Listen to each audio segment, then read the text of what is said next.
Hi friends, అందరికీ నమస్తే. Welcome to AP info YouTube channel.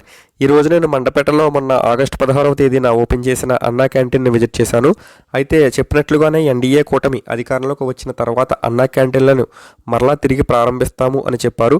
అయితే మనందరికీ తెలుసు, 2014లో తెలుగుదేశం ప్రభుత్వం వచ్చినప్పుడు మొట్టమొదటిసారిగా ఈ అన్నా క్యాంటీన్లను ఆంధ్రప్రదేశ్లో ప్రారంభించారు. శ్రీ పోతులూరి వీరబ్రహ్మేంద్ర స్వామి వారు ఎప్పుడో చెప్పారు, రానున్న కాలంలో మనం తినే బియ్యాన్ని కూడా కోడిగుడ్డు డప్పులతో కొలుచుకునే రోజులు వస్తాయి అని. నేటి రోజులను చూస్తే నిజంగా ఆ రోజులు వచ్చేసాయేమో అనిపిస్తుంది. ఎందుకంటే ఇప్పుడున్న పరిస్థితుల్లో ఒక కప్పు టీ కూడా 10 రూపాయలు పెడితే కానీ రాని పరిస్థితులు ఉన్నాయి. అలాంటి ఈ రోజుల్లో కేవలం 5 రూపాయలతో ఆకలి తీర్చే గొప్ప కార్యక్రమం ఈ అన్నా క్యాంటీన్. అయితే మనందరికీ తెలుసు, 2019లో వైసీపీ ప్రభుత్వం వచ్చిన తరువాత ఈ అన్నా క్యాంటీన్లను ఆపేశారు. అయితే అప్పుడు చాలామంది అనుకున్నారు, ఈ అన్నా క్యాంటీన్లను పేరు మార్చి రాజన్న క్యాంటీన్లుగా కానీ లేదంటే జగనన్న క్యాంటీన్లుగా కానీ మార్చి ఈ కార్యక్రమాన్ని కంటిన్యూ చేస్తారు అని అనుకున్నారు. కానీ అనుకోని విధంగా వైసీపీ ప్రభుత్వం ఈ అన్నా క్యాంటీన్లను అయితే ఆపేసింది. అయితే మొన్న జరిగిన 2024 ఎన్నికలలో వైసీపీ ప్రభుత్వం ఓడిపోయింది.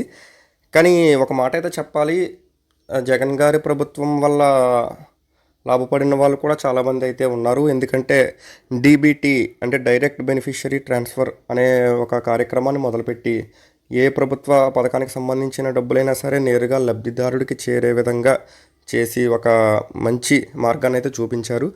కాకపోతే ఇలాంటి ఎన్నో మంచి పనులు చేశారు. అంటే ఒక పక్క రాజధాని డెవలప్ అవ్వలేదు, రోడ్లు లేవు, డెవలప్మెంట్ లేదు, ఇన్ఫ్రాస్ట్రక్చర్ లేదు. ఇవన్నీ పక్కన పెడితే అంటే ప్రభుత్వ పథకాలను నేరుగా లబ్ధిదారుడికి చేర్చాలి అనే ఒక ఆలోచన అయితే అంటే పార్టీలకు అతీతంగా ఎవరైనా సరే మెచ్చుకోవాల్సిన విషయమే. అయితే ఎన్నో పథకాల ద్వారా, నవరత్నాల ద్వారా ఎంతోమంది ప్రజలకు నేరుగా డబ్బులైతే వేసింది వైసీపీ ప్రభుత్వం. అయితే ఇన్ని చేసిన వైసీపీ ప్రభుత్వానికి ఈ ఒక్క అన్నా క్యాంటీన్లను కనీసం పేరు మార్చి రాజన్న క్యాంటీన్లుగా అయినా చేసి కంటిన్యూ చేయడం పెద్ద విషయం అయితే ఏం కాదు. కాకపోతే అంటే తెలుగుదేశం పార్టీ తీసుకొచ్చింది కదా ఈ ప్రోగ్రాం, మనం ఎందుకు కంటిన్యూ చేయాలి అనే ఈగో వల్ల కావచ్చు, లేదా మరి ఇతరత్ర వేరే కారణాల వల్ల కావచ్చు, ఈ ప్రోగ్రాంను అయితే గత వైసీపీ ప్రభుత్వం నిలిపివేసింది.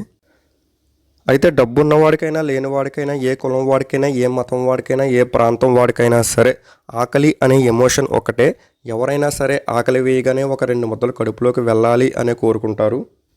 దూర ప్రాంతాల నుంచి కూలి పనులు చేసుకోవడానికి వచ్చిన వాళ్ళు కావచ్చు, గవర్నమెంట్ హాస్పిటల్కి ట్రీట్మెంట్ కోసం వచ్చిన వాళ్ళు కావచ్చు, లేదంటే పక్కన ఉన్న పల్లెటూర్ల నుంచి ఆకుకూరలు కాయగూరలు అమ్ముకోవడానికి పొరుగురులకు వచ్చిన వాళ్ళు కావచ్చు. నేటి పరిస్థితుల్లో ఒక పూట భోజనం చేయాలంటే కనీసం ఒక 80 నుంచి 100 రూపాయలు అయితే పెట్టాలి. అలాంటి ఈ రోజుల్లో కేవలం ఒక 5 రూపాయలకి కడుపు నింపే కార్యక్రమాన్ని నిజంగా మనమందరం కూడా అభినందించాలి. అయితే కూటమి ప్రభుత్వం ఏర్పడిన తర్వాత మొదటి విడతలో ఒక 100 అన్నా క్యాంటీన్లను అయితే ఓపెన్ చేశారు. అందులో భాగంగానే మండపేటలో ఆగస్టు 16వ తేదీన ఈ అన్నా క్యాంటీన్లను ఓపెన్ చేయడం జరిగింది. ఒక్కసారి ఈ అన్నా క్యాంటీన్ దగ్గర ఉన్న సదుపాయాలను కనుక ఒకసారి చూసినట్లయితే ఇక్కడ మంచి హైజీన్ మెయింటైన్ చేస్తున్నారు. చాలా విశాలమైన ప్రదేశంలో అయితే ఇక్కడ పెట్టారు. అంటే ఒకేసారి ఒక 100 నుంచి 200 మంది వచ్చినా సరే ఇక్కడ భోజనం చేసే సదుపాయం అయితే ఇక్కడ ఉంది. మంచిగా మినరల్ వాటర్ అయితే ప్రొవైడ్ చేస్తున్నారు. చక్కగా ఫస్ట్ టోకెన్ తీసుకునే లైను, తర్వాత భోజనానికి వెళ్ళే లైను, చక్కగా అంతా డిసిప్లిన్గా ఉంది. ఒకసారి మెనూ కనుక చూసినట్లయితే ఒక కప్పు రైసు, సాంబారు, ఒక కర్రీ, పెరుగు, పచ్చడి ఇస్తున్నారు. అయితే గతంలో నేను 2014-19 మధ్యలో నడిపిన అన్నా క్యాంటీన్లలో కూడా భోజనం అయితే చేశాను. అప్పుడు ఒక పప్పు, కూర, సాంబార్, పచ్చడి, పెరుగు ఇచ్చారు. అంటే గతంతో కంపేర్ చేస్తే కొంచెం అంటే టేస్ట్ విషయంలో కొంచెం ఇది తగ్గింది అనే ఫీలింగ్ అయితే కలిగింది నాకు. అరే ఎవడరా నువ్వు 5 రూపాయలకు భోజనం పెడుతుంటే అందులో మళ్ళీ పప్పు వేయలేదు, అది ఇదని వంకలు పెడుతున్నావు అని తిట్టుకోకండి.